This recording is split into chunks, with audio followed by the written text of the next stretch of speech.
Hi, Happy New Year, and welcome back to White Noise with Skye and Lyanna. This episode's going to be a bit... Okay, wait. Okay. This episode's going to be a shit show. Okay, this episode's going to be a bit different. We're going to talk about the films and shows that got us through the shit show that is 2020. And I don't really know where to start, and I don't think Skye does either. No, we had a whole discussion before this, and we're just like, where do we go? It's just a general conversation. Just a chit-chat. It is just a chit-chat. Well, I have mentioned on every social media platform and Skye just now that I watched Lord of the Rings a few times this year, so I think that might be a place where I start. I've noticed that anytime I'm going through a stressful period, I stick on 12 hours of Lord of the Rings, and that has happened multiple times this year. Just to distract yourself from the day. Exactly, I think it sums it all up, really. Mm-hmm. Watched it in January, watched it probably when COVID really kicked off, and I watched it last month, if that tells you how the second lockdown went in the UK. I said I can't remember the last time I watched it, and I definitely haven't watched it from beginning to end all in one sitting. I haven't had that power. I just think that's a criminal offence, in all honesty. It really is. I'd like to say I just don't have that much time, but it's not true. If you took every YouTube video you watch in 1 week, you could probably watch Lord of the Rings extended. Okay, definitely. 1 week. You say 1 day. Just watch too much. But in all honesty, Lord of the Rings, I know it's been pretty overplayed over the last 20 years since the first one was released. I'm not quite sure of the release years, but there's a reason it's so enduring. There's a reason it won Academy Awards. It's amazing. And it's so groundbreaking. Yeah, and it's immersive, which was perfect this year because we both watched a lot of escapist stuff. Even if it was in reality, it was escapist in nature. Mm-hmm. I think I said that all the stuff that I put on my list of things I can remember watching, because unfortunately my mind just blanked out a lot of lockdown, probably for the best. But none of it's particularly groundbreaking. It's all pretty much trash, but trash that gave me comfort and got me through. Did you find you did more rewatches than original watches? Oh, definitely. Apart from some of the musicals that I decided to finally watch because I'd always wanted to watch them, the majority of stuff that I looked at was stuff that I watched during all of my downtime and when I'm on my own, or if I've got a couple of hours to kill, because it's easy. I'm pretty sure people talk about it all the time, that there's something about watching your comfort shows and your comfort films, even if it's a super traumatic film, because you know the plot line of it inside and out. You know how it's going to end, and there's just something about that comfort of it that just allows you to watch it without having to think about it too much. It's like a safety blanket. It's not exactly what it is. Yeah, it's not like going to the cinema and watching a thriller. It's it's the complete opposite experience. I mean, my safety blanket comes from a product of my youth, even if I'm not that old. Like Lyanna said about watching Lord of the Rings, I watched the Twilight Saga, which is not as critically acclaimed. Does it have a following that's just as big? We'll have to agree to disagree there. But it's one of those things that when I was a kid, however old I was when it came out, 11 to 15. Old. I remember the excitement of them coming out in the cinema and going to watch them with my friends, and also because I was so young, it was so exciting going to the cinema with just my friends and not my parents, even if I did see 2 of the films of my mum. And the whole world's obsession with it, and we all joke about it now, but it was a crazy time when you think about it, almost as crazy as this year. Well, the way it consumed people. The Twilight Renaissance carried on into this year, didn't it? I've seen it hugely, just a huge resurgence on especially Twitter and TikTok a bit. Mm-hmm.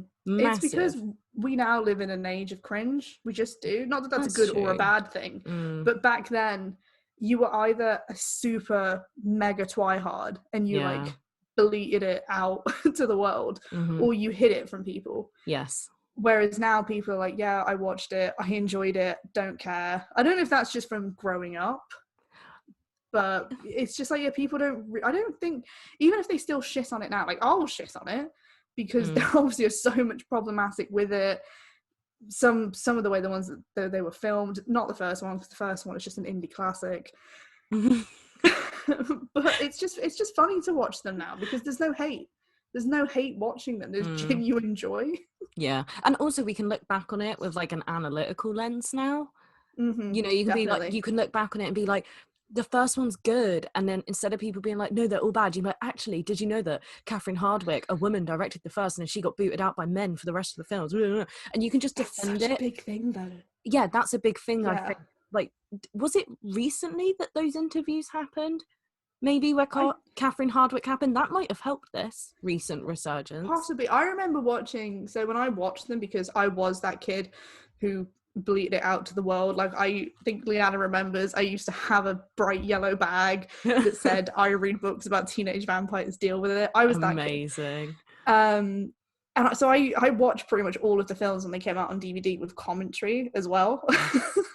And like the first one's just, it's just so funny because I think the commentary is with Robert Pattinson, Kristen Stewart, and Catherine Hardwicke. Yeah. And even that, so that commentary would have been recorded around the time the film was being released. Even then, they were picking it apart and making fun of it and realizing that it wasn't this super serious, deep romance film. And then it makes me sad because is it that they were just self-aware, or is it that they felt they had to pick it apart and mock it because they couldn't enjoy it? Because, you know, like Robert Pattinson has done the same thing that audiences have done. He was like, made this film, hate it,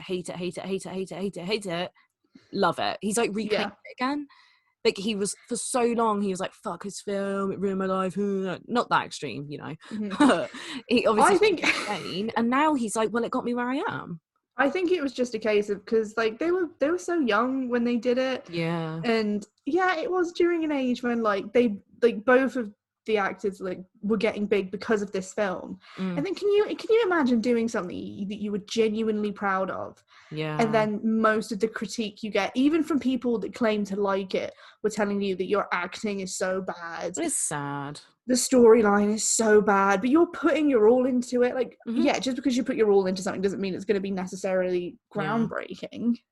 But yeah, so I can understand that. I think part of it is just people mock the stuff that teenage girls love, but it's hilarious to me because lots of films which are like made for teenage girls to this day remain massive comfort films for so many people. Hugely.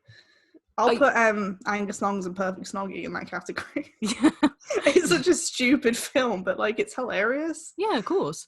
Like I'm trying to think of another example. Things like, say, Legally Blonde, which I know a lot of people watched this year because I kept seeing it all over social media again, especially from myself. It would have come out, been a success, and then people just denounced it for years, and it got popular again. It feels like what's happened in the last few years is people are really embracing the things they did love, especially in 2020, because have you seen everyone talking about how they're reverting to like their teenage interests for comfort? And that includes Twilight and Legally Blonde and just lots of rom-coms. Like all I've seen is people watching things they loved when they've been put back on say streaming services to an excessive degree. Like when New Girl got added to Netflix mid-lockdown, fuck me, it was chaos. It was bedlam on the timeline. I'm not even kidding. All I saw was Nick Miller and I was not complaining. I know we're going to disagree on that. In fact, even I saw it. Yes, exactly. Like and it spread everywhere. It was TikTok, it was Instagram, it was Twitter, it was absolutely everywhere. And it was like there was that point in time during the first lockdown in the UK and I think other countries where it felt like everyone was watching the same things, and that included New Girl, I think, for me. And what else was that? Do you know why I think that was? I think it was because like our generation went for comfort films and then the younger generation went and made TikToks. That's what happened. Yeah, true. But then so I think that's why we all ended up watching the same stuff. That's true, actually. I think there was a lot of creating from everyone, but especially from younger people. Like you can't deny the power of TikTok this year. Obviously it was already a thing. Oh no, I'm not I'm not like shitting on TikTok at all. Like I couldn't have the commitment to do something like that. It's incredible. But I think it was I think a lot of us tried to take time off, basically, because you know a lot of us weren't working.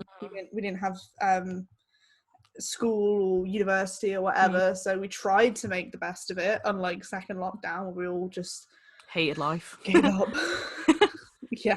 Well, But the first lockdown we thought, you know what, this is happening. We were all in that rosy mindset of it's going to be done by the end of the year. Let's enjoy the time that we have. yeah, and just And enjoy I think time there, like you off. said, when people had their downtime, yeah, they watched stuff that they knew they liked, so it wouldn't be a waste of time. Maybe it was stuff they hadn't been able to revisit in a while. Because like Yes. the Twilight Saga for me, probably like you did with Lord of the Rings, like I watched the first one in the morning and then the last one at night at the same day, because it was Lovely. just, I don't know, there was something Hmm. weirdly comforting about binging them all at once. One, Yes. watching the progression and slight degression of Hmm. each film, but then also when you get to that ending of the first one, which is so cheesy, but like at the same time it gives you the same emotion you had when you were in the cinema and the Yeah. last film had come out and you were like, what do I do with my life now? Yeah.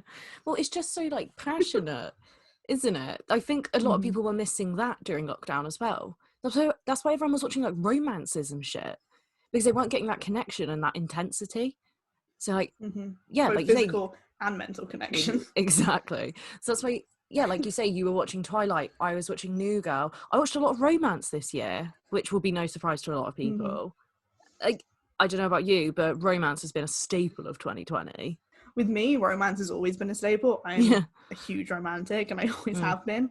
But so like one of my favorite films that I did rewatch during lockdown, I rewatch probably every month, is Moulin Rouge. I love Mm. it. I know it's super campy. I know that it has well, actually, I only recently found out that a lot of people don't like it. I thought it Yeah. was like a I film that people either loved or didn't really care about, but there are some people that genuinely hate it. I know. I didn't And know I was that like, either. whoa. But I again, it's a comfort film for me, and I think it comes from like, so when I first ever saw it, I was really really young. I think the film came out in like 2001, so I Mm. think however old I was around those years, I was being babysat by a family friend who's actually I was really close to.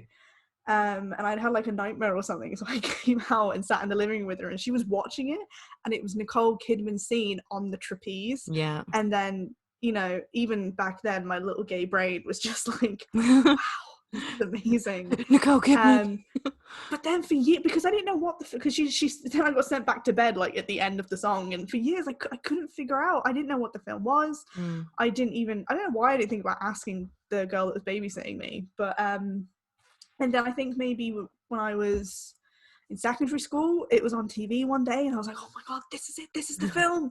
And then from then, it's just been one of my favorite films. Mm. I mean, I've always loved musicals as well, which is another thing I really delved into this year. Mhm. But yeah, I was just like, it brings me so much comfort, no matter how tragic it is. It Yeah. brings me comfort. Those films do though, like the ones which are just like linked to you as a person, which I would definitely say with you and Moulin Rouge.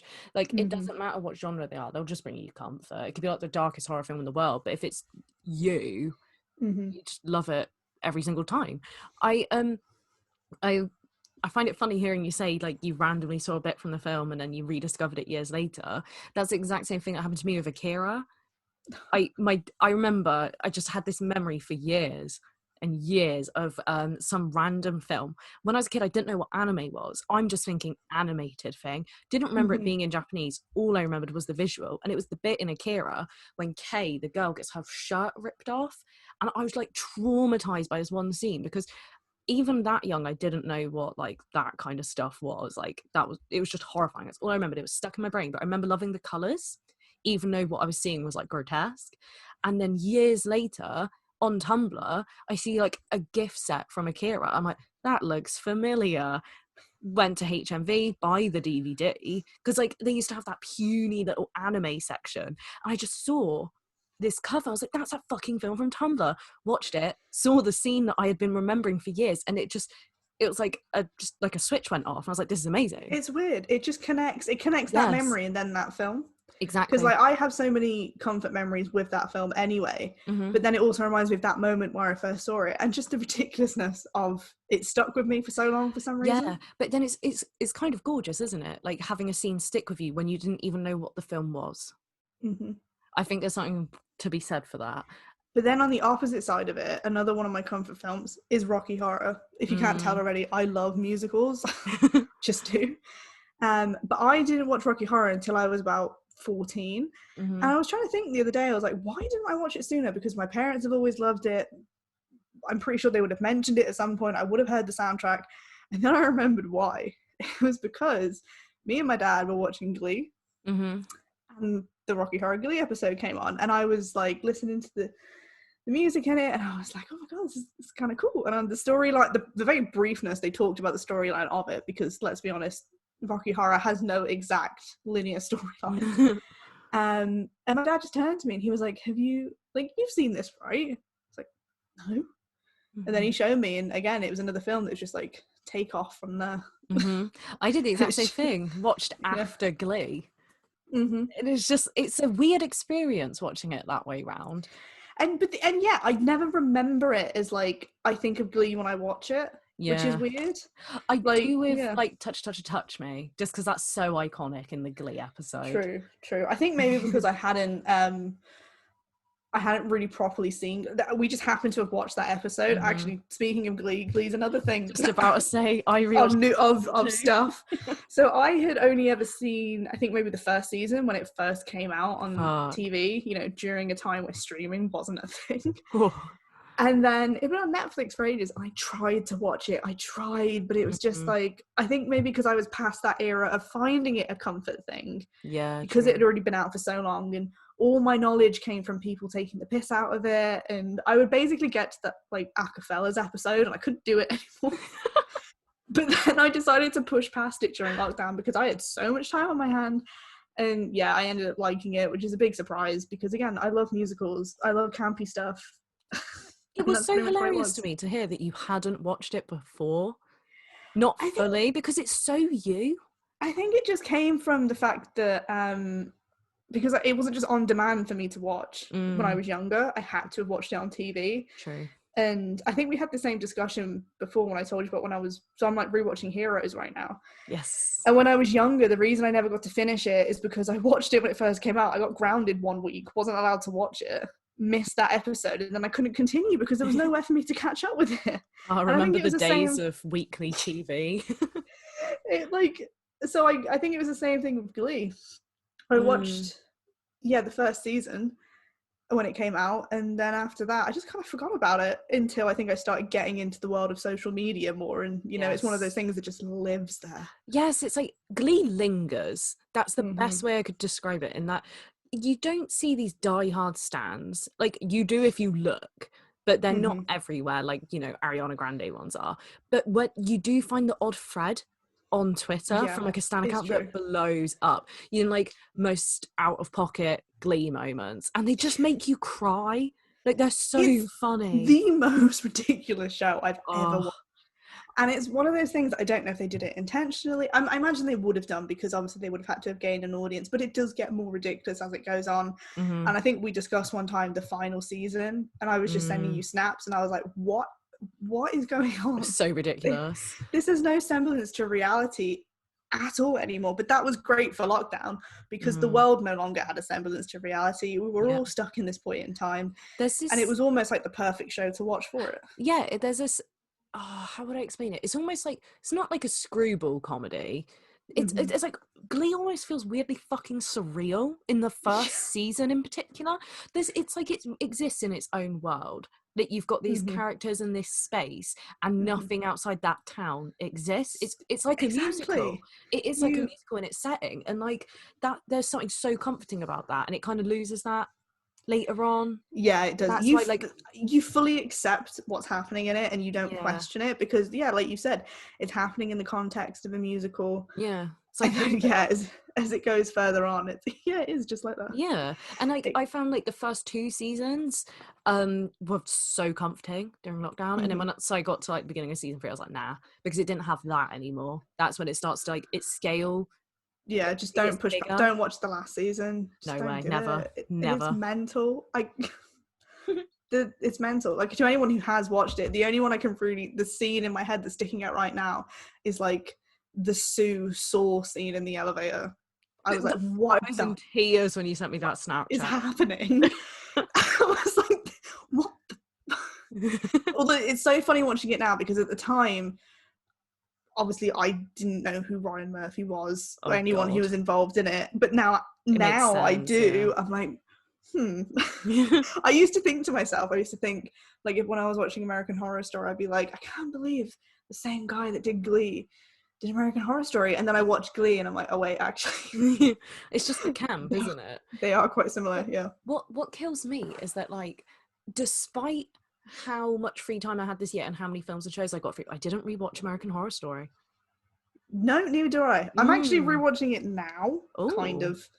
Me and a friend are rewatching it, like, over the internet. I can't remember. I think we're using Cena? Skype to watch it. Oh, okay, yeah. Yeah.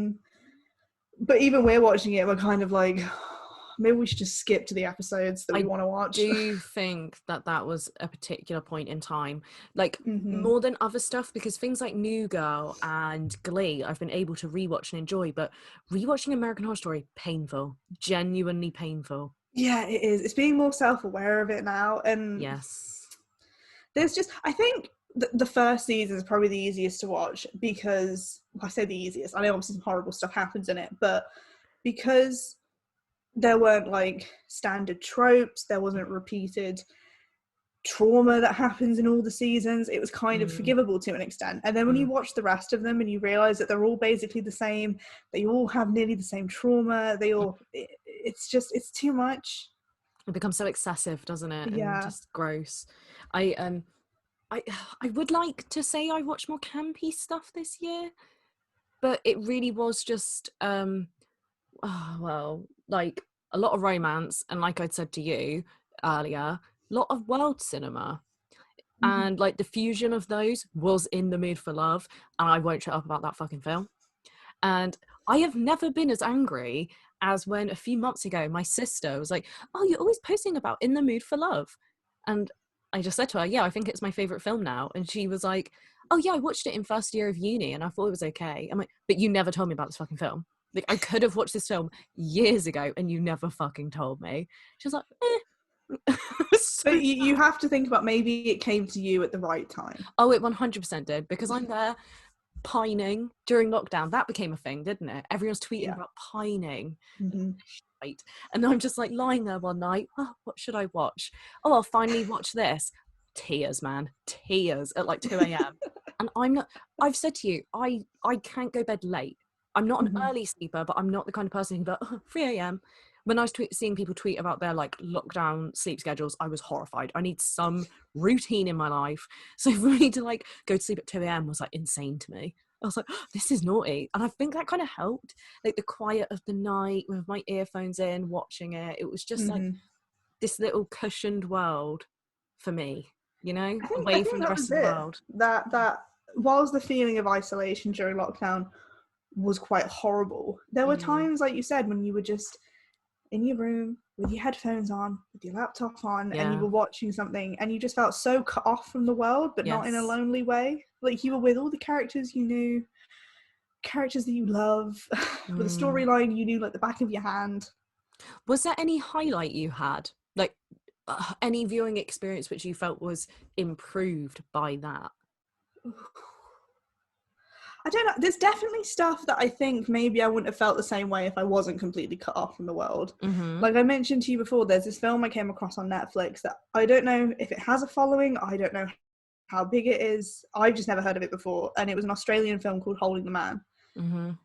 And it was based on a true story of these two guys following their relationship during the rising of the AIDS pandemic. And I've watched it a few times since, and I can't explain why I enjoy watching it so much, because it is a really horrible story, especially knowing that it really did happen. But there were just certain scenes in it I thought, oh, this is like, I don't know, it just like touched a place in my heart. Like, there was this one scene of one of the main characters. He had come out to his parents, they had pretty much shunned him, and then he was at his sister's wedding and his dad just came up to him and took him to dance on the dance floor like any parent would with their child. And I just thought it was really cute. And there was just a couple of scenes like it in the film. But had I watched it whilst I was like between 10-hour shifts, I don't know. Would I have enjoyed it as much? I don't know. But there was just something about the isolation when I was watching it that yeah, it just stuck with me. It does. It creates its own space, and it just how do I explain? It just felt like you had no distractions to interrupt you in a viewing experience, so you could feel everything more intensely. Whilst it isn't quite the cinema, it's almost more intimate because, like we're saying, like because your whole family would be home, you're probably watching it in your bedroom, maybe with your earphones in. Yeah. It's a very tight little space. And just like looking at my letterbox diary a sec to try and find not just the ones I watched in 2020, but in that specific time frame of the first lockdown. And I'm trying to find like the best. I really think that one that really fucked me up was The Lodge. Have you seen that? I haven't seen it, but I have heard of it, possibly from you actually. Yeah, that was another one where it was, lights off in my bedroom, earphones in, fucking horrifying. I do recommend it for anyone listening. Definitely worth the hype, in my opinion. Bit of controversy around it, but I think you need to watch it to make up your own mind. So Skye, I really do recommend it to you in particular because I think you'll Oh, have a lot of Lockdown 3, I'll put it opinions. on my list. Oh hell yeah! I think I don't know if you'll really enjoy it, but I know you'll have opinions, That's always which I fun. appreciate. Yes, Mm-hmm. exactly. Oh, here we go. So basically, March was a lot of like thrillers from the Mm-hmm. looks of it. Then April was a bit of a mixed bag. I watched things like In the Mood for Love and Society, apparently on the same day. Have you ever seen Society? I haven't, no. Oh, that's a 1980s body horror film about Lovely. a boy who finds out his rich family, belonged to this like society. You can tell that there's some social commentary here, where they all just like morph bodies and gangbang, and like his parents and his sister and everyone's involved in it. And there's literally this bit where he's like, his dad is involved in the orgy, and he's like, calls his son an asshead and his head comes out his ass and like all this stuff. It's mental. It's Oh absolutely my mental. god. And from the looks of it, I watched that and In the Mood for Love on the same day. Were you So that's okay? fun. No. And then I think by June I must have been fed up because by the looks of it, I was watching more rom-coms and funny stuff. I watched Booksmart and Crybaby and When Harry Met Sally. Oh my god, Crybaby. What a film. I forgot What a about film. it. I I hadn't got watched it my until friend to watch it as well. What a film. Until it was on Netflix, hadn't ever seen it. I'd only ever Oh. seen like the image everywhere. Mm-hmm. And then I watched it and I was like, what the fuck? I actually just thinking about it now, there was this one day that me and a friend watched Crybaby and I think Brokeback Mountain back to back. That's I was just like, day, but a very it was. Sky day. Yeah, I think I was in control of the films. I was gonna say, no. Yeah. I was because I'd watched Crybaby on my own, and then I needed somebody else to see it. I think I might have messaged you whilst I was watching it because I was like, "Have you ever seen this? This is mental. What is this film?" That must have been before I saw it, or was it? When was that? During the first lockdown, that's all I can remember. I watched it during the first lockdown too. I'm just trying to think if. Did you watch it because I messaged you? No, definitely not. I think I might have watched it, and it must have been so close in time because Probably. I mean, we remember do have very like-minded film tastes. I was gonna say we'd go scrolling and see new releases and probably click on the same ones. I think it was just obviously because of who was in it and the fact that I'd heard so much about it that I watched it and oh my god, it was just not what I thought it was going to be. Yeah, same. It's It's funny though because I knew it's John Waters, but I'd never actually watched a John Waters film before. I just know he's critically acclaimed for being, well, not critically acclaimed. I'd say he's a cult classic for being a fucking nutter. Let's be real, camp nutter. But like, don't get me wrong, fuck Johnny Depp all the way, like asshole. But this was like during the peak of like Johnny Deppdom. You know what I mean? Johnny Deppdom. I think the most surprising thing with that film for me, it was a musical, wasn't it? Yes. Oh. Yeah. I couldn't remember if it was a musical or if it just had music in because there is a difference.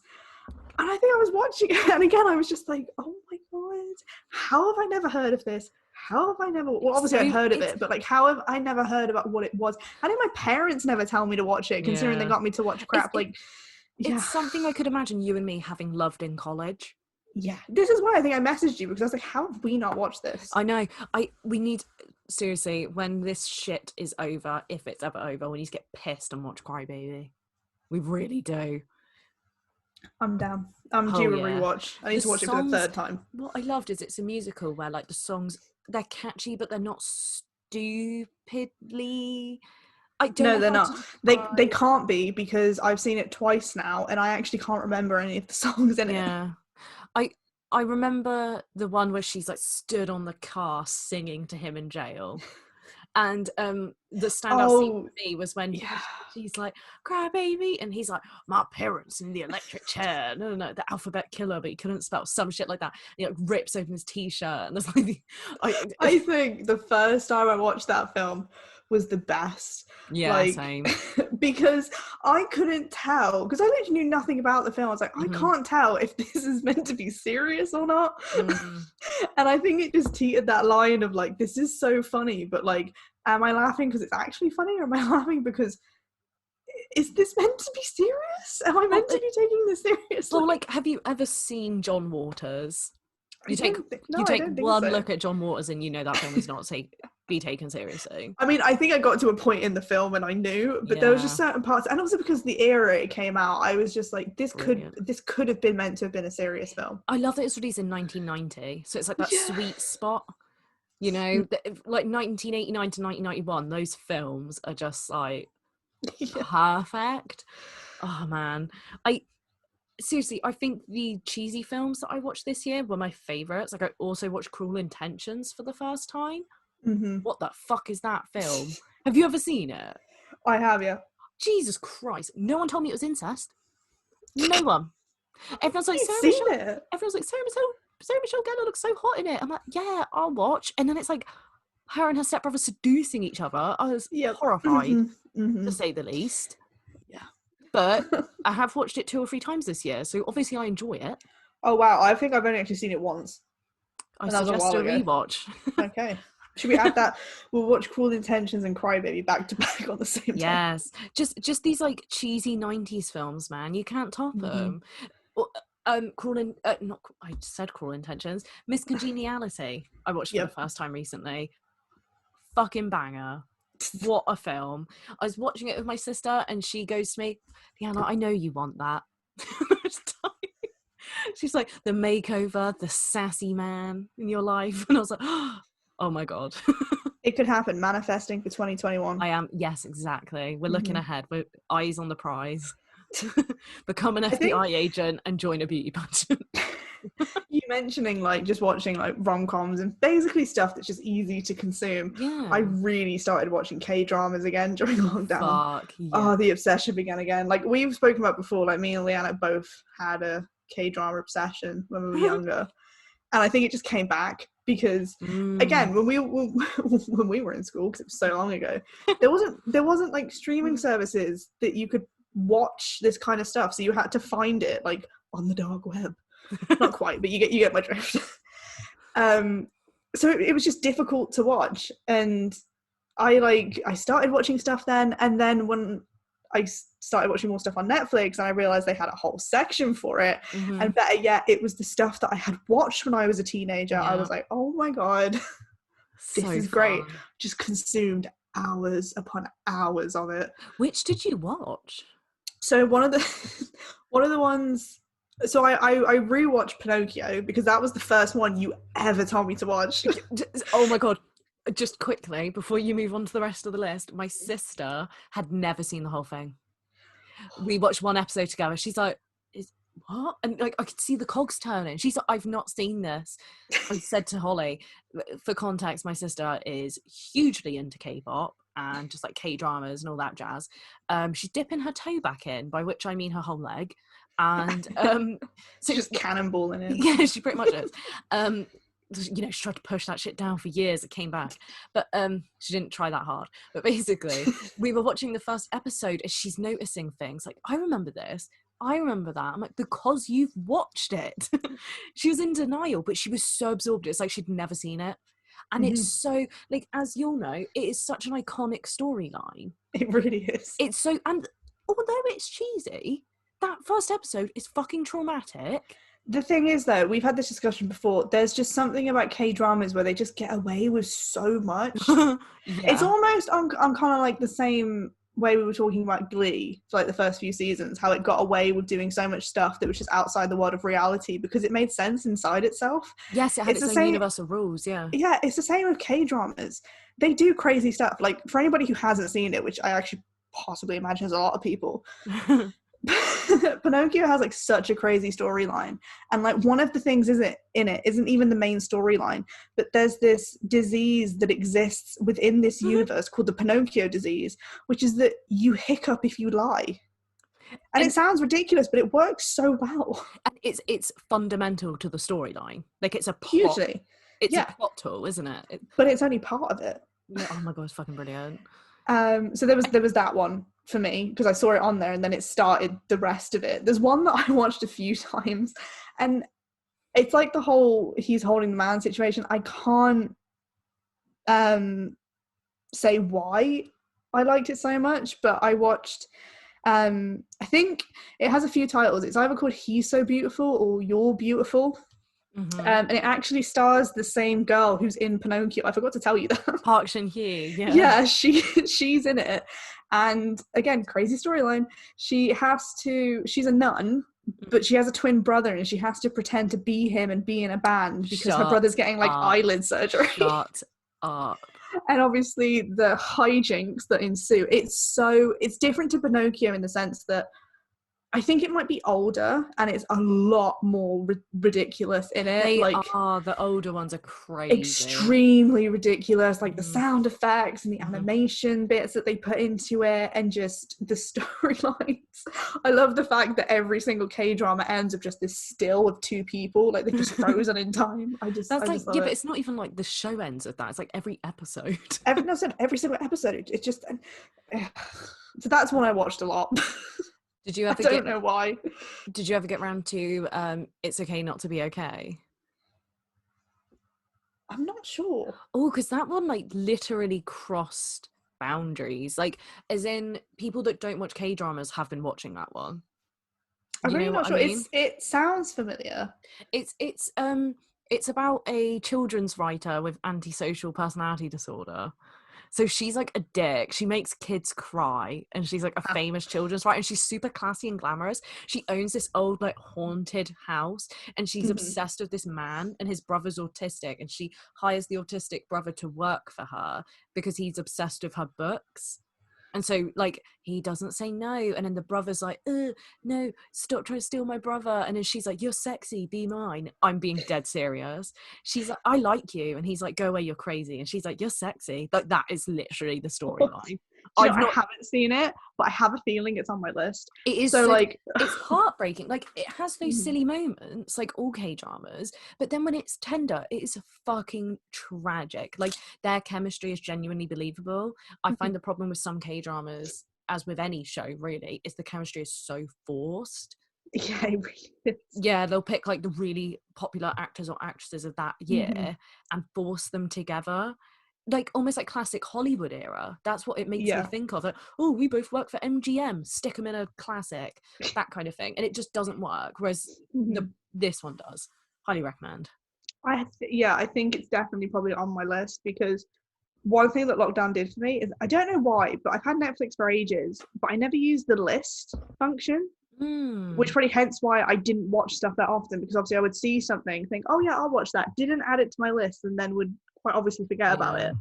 But then when I realized how many K-dramas were on Netflix, oh hell yeah, the beginning of my list is full of them because I was like, and most of them have the same storylines. Like another one that I watched was called, I think it's called Secret Garden, and it was about these two people. Again, it was a love story, but the twist in that is that I can't remember why, but for some reason they kept switching bodies.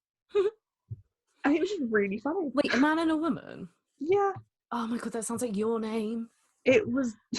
Well, this is the thing. I think it was a similar thing, but it was so weird because for so long that wasn't even the point of the series. Like it was the synopsis for it, but it didn't happen to a point where I rewatched it. I forgot it even happened. It was so weird. To be fair, that happens for me with Your Name. Have you ever seen it? I know. Ooh. Again, It's another one that I feel like I've heard either because you've told me about it or I have heard about it, but I've not seen it. Hadn't watched it in forever. Watched it again this year. Forgetting a lot. Like, I was remembering, like, the basic plot beats without, like, the tragic tug at the heartstrings. You know what I mean? Fuck my life. I was in bits. I had, like, an anime binge due to external forces, and I was just like, oh my god, like, the reawakening I've had this year is unfathomable, let's put it that way. So, like, I've always been like, okay, fine, I can be a bit of a weeb. I hate the word because, like, the people that happily call themselves that are weird. But yeah, like, I don't know, always been super into a lot of, like, East Asian media. I mean, we're talking about K-dramas bunch. That's Korea boo, but, you know, weeb's like an umbrella term almost. Yeah. But yeah, this year found myself rewatching K-dramas, anime, lots of Japanese films I used to like Battle Royale and all. Can't stop. And it's that's the full-on escapism, isn't it? Like, something That's just true. completely different to your own experience. I was absorbed into the world of K-dramas. I think I only watched one anime this year though. Which was it?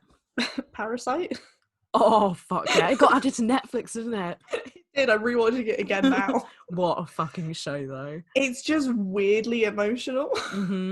I got so attached to it. But again, it was one of those things where, like, I would, like, so one of the cute things that happened to luck, that was me and my sister hung out a lot. Cute. We were both off work, and I just remember going up to her room and just sitting on my laptop and watching it while she was, like, on Animal Crossing. That's really sweet. That bonding time, being little weebs.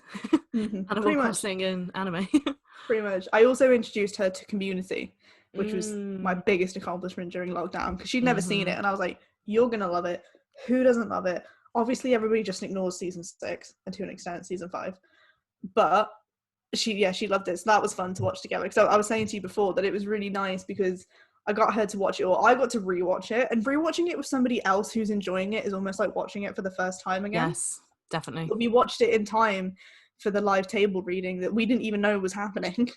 Yeah, didn't and I was send you like, a message? Yeah, you did. And I was like, oh my god, this is happening right now. And I was like, oh my god, Sasha, you won't believe it. And we got to watch that together, which was really cool as well. So that was another thing that I think I would have ended up watching on my own again anyway, because it's another comfort show I go back to. That and was it's beautiful ones where you can just skip from episode to episode and it doesn't matter. Yeah, that was a big rewatch show this year as well. I think there was just a handful of things that everybody was watching. Community, and then that was why it was so perfect that the table read happened, because everyone was, like, primed for it. So it was Community, like I've already said a million times, New Girl. What were the other ones? So everyone watched Normal People. Everyone watched Normal People. I didn't, because you're crazy. But there are a few others. I've actually seen a lot of people that have rewatched Futurama. Oh yeah, you were saying that to me the other day, actually. Yes, exactly. Yeah, brilliant rewatch right now. Very endearing. After like some time away from it, you can kind of forget about the silly references which it kind of fell for in later seasons, like Simpsons did. And just kind of see the heart at the first few seasons.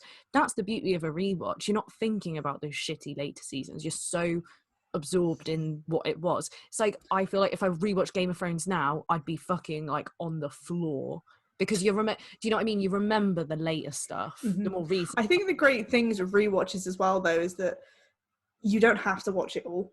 You can skip the episodes that you don't like. You can not watch it up until the end. Yeah. Like with Community, the only reason we watched it until the end is because my sister hadn't seen it before. Otherwise, I wouldn't have bothered watching it. And then next time it'll probably just be like the first few seasons. Yeah, exactly. That's what I do with Community. I watch like 2, maybe 3.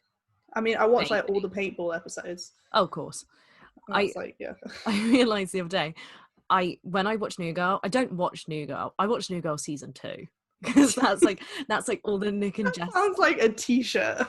No, literally, it's not even funny. Like what's your favourite romantic novel? I'm like, New Girl season 2. It's a classic. And it takes me back to being 16 and maybe TMI, but incredibly hormonal, and just like the passion, like the chemistry between those two actors. You can't, like, you'd be an idiot to not see it. You can't deny it, can you? And so, like, just perfect television. Perfect television. Like, and I'm there skipping like a motherfucker to get to the Major Nick and Jess episode, Yeah. which, to be fair, is like every episode in season 2. Mm-hmm. And I was there like 20 minutes before work when work opened back up, and I'm like, I've got time to watch the first Kiss episode. Just squeeze it in. Exactly. Squeezed in a cheeky one. Oh my god. I think you said earlier that you hadn't actually watched that much campy stuff this year. I, on the other hand, pretty much just only watch campy stuff. That's not much different than me in general. True. But I realise, like, as someone who loves musicals, I get into the really bad habit, and I do this in films and TV shows as well. I'm sure a lot of other people do, that I rewatch the ones I love so much, I forget there are others out there. Oh, yes. And I did the same thing with musicals. I was rewatching Moulin Rouge, I was rewatching Rocky Horror, I was rewatching Les Mis, and I just wasn't thinking, there are other ones. So I decided to watch this year. I watched Kinky Boots and Phantom of the Opera, like, back to back. And Kinky Boots was just, it was amazing. It was great. It was super campy. It was fun. I've added all the songs to my musical playlist. But the Phantom of the Opera, I can't believe I've never seen before. See, that horrifies me, because if someone asked me the fundamentals of Skye, like, you know, the basic, oh my god, this is going to sound so fucking idiotic. What's it called in the Bible? The Testaments. Like, if I had to pick things which are like the Testaments of Skye, Phantom would be there. It's true. And after I watched it, I realised it, because I was like, oh my, I had goosebumps from the first chord when they showed the chandelier. I was like, oh my god, this is amazing. Like, so a good. bit of horror, a bit of romance, a bit of 80s, everything was in there. Oh yeah, bit god, of it was just. And now literally, I did the same thing during lockdown, but after I added the songs to my playlist, I was singing like the Phantom of the Opera and Music of the Night just around the house. Yes. And now that my girlfriend has bought me a cloak for Christmas, it's happening. Like, I have a big space in my flat. I'm just going to run through it singing it. You can just get real theatrical with it now. Oh, it was just, I think it's because it was so theatrical. It was like one of the most theatrical things I'd ever seen. I was like, this is amazing. Then I made the mistake of watching the film. Did dim the light for me a bit. Wait, Gerard Butler? Yeah, it was awful. Oh, God. It was so horrendous. I appreciate that there's a lot you can't do in films that you can do on stage, but then there's also a lot of things you can't do on stage that you can do in film, and yet they still managed to pull it off. So I don't know what the excuse was. But just the live production I watched of it was amazing. And I think I read recently that they've now officially ended the tour, which killed me. Like, I just imagine it's not as profitable as it would have been, because now when people think Phantom of the Opera, they think opera. You know what I mean? They don't think of the like electric guitar. Plus, also of it. Just going back to the diminishing year that this pandemic has given us, the live theatre in general is just dying off now. I really hope it gets its resurgence, but it's just hanging by the threads so much. It doesn't surprise me that so many shows like that have run for so many years and can go out on a high note, they are deciding to just close their doors. But it's so depressing. Because there's so many people that just still like haven't gotten around to watching live productions of things they love. I think especially people our age, because we're at an age now where we can, well, we to an extent have the money, but we can go out and we can watch these shows. Yeah. And do it, but we can't. We're physically being barred. I was thinking the other day about how much I'd love to see Wicked again. The music of Wicked, oh my Christ. I've only ever actually seen one show actually live, and it was Rocky Horror, and I've seen it multiple times. See, fuck you, because that's the one I always say to people I would watch if I could. You bastard. You should. It's amazing. We'd have to do like a tour of all these different shows. I'm not gonna lie. I'll go Perks of a Wallflower on it. I'll just do my own. if it comes to it. Oh, yeah, I'll be everyone. That'll be cute. Question, have you seen the resurgence of Perks of a Wallflower recently? I haven't. I actually only watched the film last year. Oh, hell. I haven't seen it. Well, I felt old and crusty knowing that this is happening because I've been getting into TikTok and I feel like an old person walking into like Hot Topic. Genuinely, it's awful. So I'm like, they're scrolling thinking this is shit, and it was just super British comedy, which, like, don't get me wrong, can be very hilarious, but it's just like lad jokes most of the time. The more you use TikTok, the more precise the algorithm gets, to the point it's creepy. It's gotten to this point now where it's showing me stuff where I'm like, I don't know if it's super specific or if it thinks I'm 16, and it's like Both. these kids like hanging out a car listening to Heroes in a tunnel. I'm just like, I feel old because I'm like, fuck you, that's my thing. Like that was my gut reaction, and that's so unhealthy and so gatekeepy. Mm. And it made me realize, fuck me, I'm old. Like I'm old. In that sense, yeah. Yeah, exactly. I was like, oh my god, I've become one of them. So One I'm of actively them. fighting that. But yeah, that's had a comeback, which is Mm-hmm. interesting. Lots of stuff's been like coming back thanks to TikTok. It's blowing my Mm-hmm. mind. Like the power of that app this year. It's actually blown me away. Mm-hmm. I don't know if it just came around at the right time, like everybody being inside and stuff at home and Perfect, yeah. desperately needing a creative outlet. Like, I think one of the things I said to you before was that as much as I tried to watch new films and series and stuff, if I wasn't rewatching the stuff I knew and loved, I consumed so much YouTube. It was Yes. ridiculous. And I guess I never jumped on the TikTok wagon, but I guess if YouTube hadn't been there, I probably would have done. I think you would have. And I think it was a similar thing that, yeah, people just all of a sudden had so much time on their hands. They didn't know what else to do, but Mm-hmm. they had all these like creative ideas going Mm-hmm. and just decided to roll with it. I think that's pretty cool. What kind of stuff were you watching on YouTube? Oh god, I've started to watch a load of video essay stuff Yeah. because because I needed something to like stimulate the brain. That is exactly why I watch them. Seriously, Mm-hmm. it feels like not like you're in a classroom, but just like there's some form of education going on. Yeah, it's like an intimate kind of lecture. Yeah.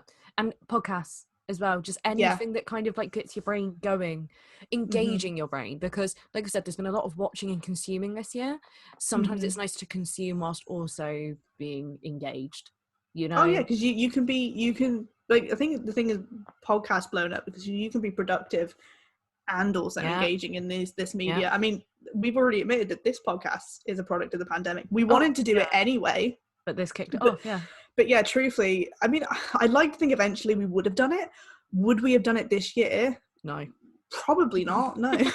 I there's just something to be said for like these casual pieces of entertainment which are just made by someone that wants to have fun or educate, and it's not like this Mm-hmm. high budget thing. It's so nice and refreshing, and that's something I have loved about 2020. Like the beginning of the pandemic, everyone was making short films and doing Mm-hmm. photography and art, and it's just amazing because they can't rely on so much new media being released. They're creating their own. Like Mm-hmm. loads of like little YouTube channels popped up this year that I've loved and have like grown loads. Well, not just popped up this year, but you know, grown an audience. So like a Mm-hmm. few video essay channels I love have like really taken off. And I don't know, it's just nice like when you're home so much, because you're not necessarily having these engaging discussions with people. It was nice to like put on a video essay about like the 1939 Oscars and like Mm-hmm. do your dishes. It's Yep. just wholesome It content. just passed the time, but in a way that didn't feel like you were wasting your day and that you were actually like trapped inside. Exactly. That was a trap. Well, yeah. That's been a trap of the whole year. It's feeling like you're wishing away time. Mm-hmm. I Because think that's the thing a lot of us suffered through and need to forgive ourselves for, is that like so many people thought they were wasting time, but in all honesty, what else were we meant to do? We yeah, were all this year. doing the Yeah, only thing we could do. exactly. Like if you come out this year and say I watched some good shit, or even like I just really enjoyed my chill time, like that's fine. It really is. I went into the lockdown saying I'm gonna watch like 100 films. Fuck off, did Mm-hmm. I? Like I did watch some things I'd been meaning to watch for a long time, and I'd Mm-hmm. said to you earlier I managed to finally start watching more classics and Mm-hmm. world cinema. So I found some of my new favorites of all time, like In the Mood for Love and The Apartment, which I really enjoyed. um but for the most part I think it was just about chilling. This whole year has Yeah. been, it's been But nice. this is why, like we were talking about, a lot of people did just rewatch stuff Mm-hmm. because there was no commitment, there was no expectation. You could just enjoy it because you knew you were going to enjoy it. And Mm-hmm. considering the shit show this year has been, of course we're going to watch and consume stuff we know that we're going to enjoy. Mm-hmm. Like, why waste your time on something you're not sure about? Yeah, when like the outside world is so crappy right now, you're hardly gonna Yeah. take a bet on something you don't even know if you're gonna enjoy. Which is not to say you shouldn't watch new stuff at all, but it's to say that rewatches are fine. They always have been, but especially this year. I think one of the things that like didn't expect this episode to kind of be, um, but I think that the biggest thing people need to just take away from this year is to forgive themselves and realize that a lot of people, you know, people are talking about how we're going to the new year, people are going to be talking about their accomplishments and things that they've done, and that is great. We should all support each other 100%. And I know it sounds super cheesy, but just making it to the end of this year and into the new one is a pretty big freaking accomplishment, because I know for a fact there were so many times during this year that like I was just like so deep in a dark place that I didn't know if I was going to be able to pull myself out of it, and I hadn't been that way since uni. And it was scary, but I'd like to think that I have pulled myself out of it, and that's enough for me.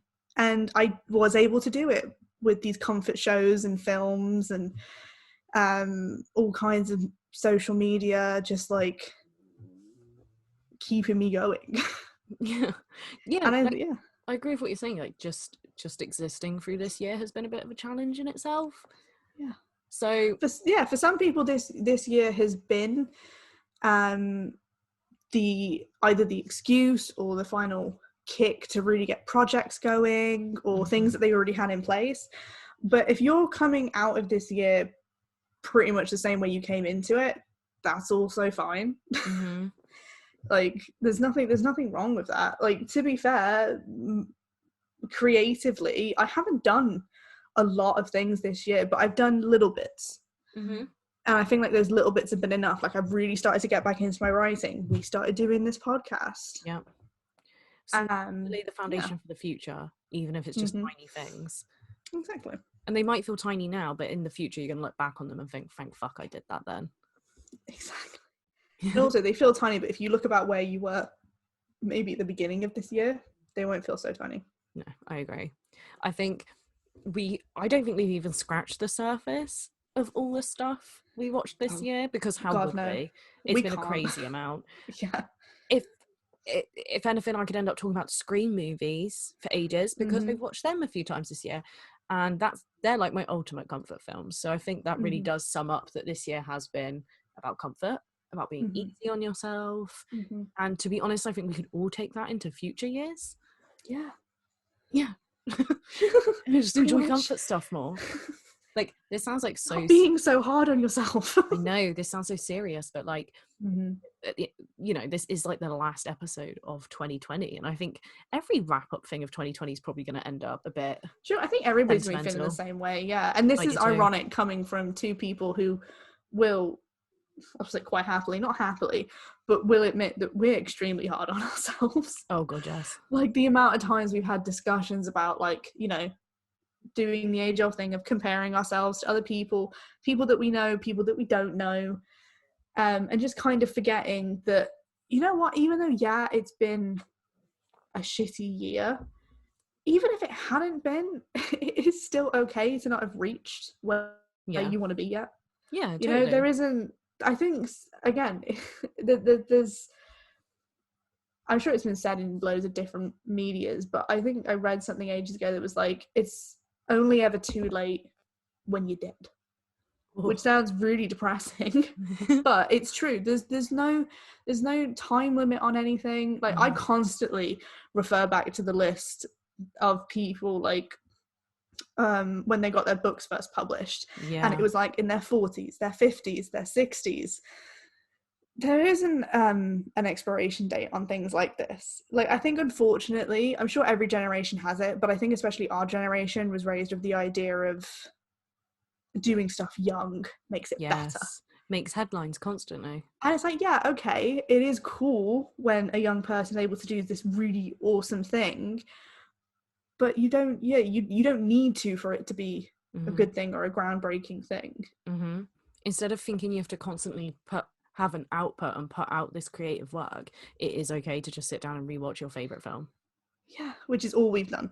Yes, exactly. Like, yeah, we've worked on our projects that we're hoping to come to fruition at some point in the next few years, but you know, especially doing this episode now, I think we both realised that we did take time away to just binge watch or comfort watch. Yeah, I think this year was It's what we weirdly needed. healthy for you and me, and I reckon it has been for a lot of other people too. I think so too. Whilst I think it dipped at a point during the year, it just came back up again. Yeah, I think like being able to like look back on the year, knowing everything that's happened, with, you know, there is still uncertainty, but more certainty than there was in March.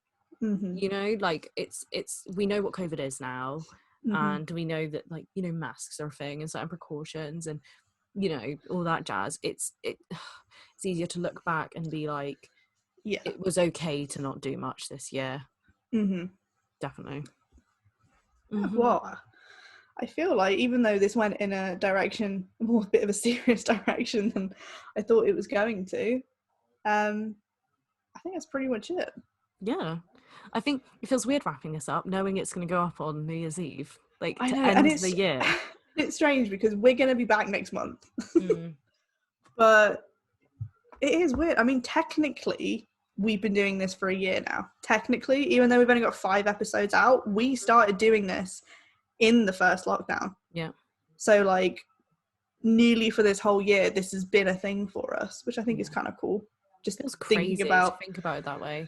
Yeah, and we've done it all during lockdown. Like, we haven't recorded any of these episodes together. We've somehow managed to find a way to do it, even if it's not been perfect. We have invested in a mic on Skye's end. Oh god, yeah. We have figured out the shit fire that is recording on Zoom, even though it's not that hard, really. Yeah, well, we think we have. You'll be able to tell us when this episode comes out.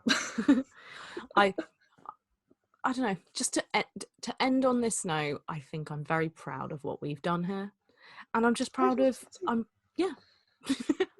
that sounds very sentimental. This feels like a goodbye, knowing that like I said, that we're posting this on New Year's Eve. It's weird, it kind of does, even though, yeah, like I said, we'll be back, either fortunately or unfortunately. We ain't going anywhere. I'm still struggling to know how to end these things, and this one feels harder than most, because usually we're talking about a film. That's true. Well, we've got a lot of great content coming for you next year, even though we don't have any ideas, we don't know anything. We just know it's going to be good. Still think we're going to talk about old releases, because the 2021 slate is not looking fab either. Oh yeah, definitely. I think next year may feel like a lot like this year. Tis looking that way. That doesn't have to be a bad thing. No, I mean, it obviously is, but let's stay positive. at least for the end of the year. Yeah, exactly. For one night, we'll go out with a bang. As this is like being listened to, I think we'll both just be getting pissed and patting ourselves on the back for what a grand year of podcast making it's been. Definitely. I'll be on New Year's, I'll be listening to this, just nodding along with my own wisdom. Nodding along, like so true, queen. Yeah, it's like, oh my god, yes. I'll be playing it for everybody, just like speakers in the street. It's just like, listen to this. She's so right. Yeah. Oh, amazing. Well, I feel awkward ending again. I think it just works fading out. We could fade out to a countdown for the new year. We could do that thing, like we could release it, like, if you start listening to White Noise episode 5 at this time, you'll enter the new year. You fucking genius. It would be a great way to start the new year.